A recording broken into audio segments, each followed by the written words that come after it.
Termoidraulica Susin. Se compri una caldaia, in omaggio il condizionatore. Termoidraulica Susin a 0 branco.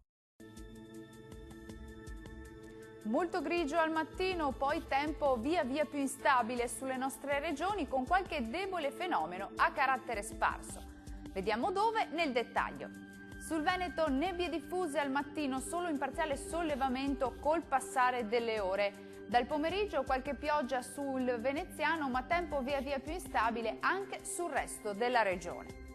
Vediamo le temperature, le massime saranno comprese tra 4 e 8 gradi, minime tra 1 e 5 gradi circa. Spostiamoci ora a vedere la situazione del Friuli Venezia Giulia.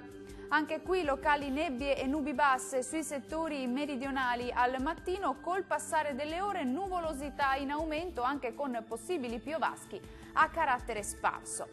Le temperature massime saranno comprese tra 6 e 9 gradi, minime tra 4 e 6 gradi circa.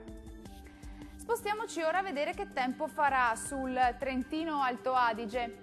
Molte nubi sui settori centro-meridionali, ma senza fenomeni degni di nota, ampio soleggiamento altrove e con cielo poco o parzialmente nuvoloso.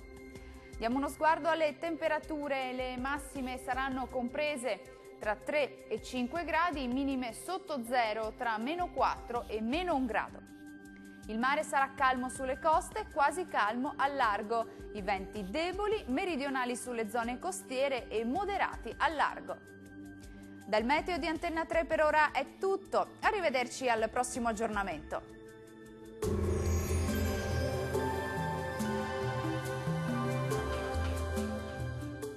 Termoidraulica Susin. Se compri una caldaia, in omaggio il condizionatore. Termoidraulica Susin a 0 branco.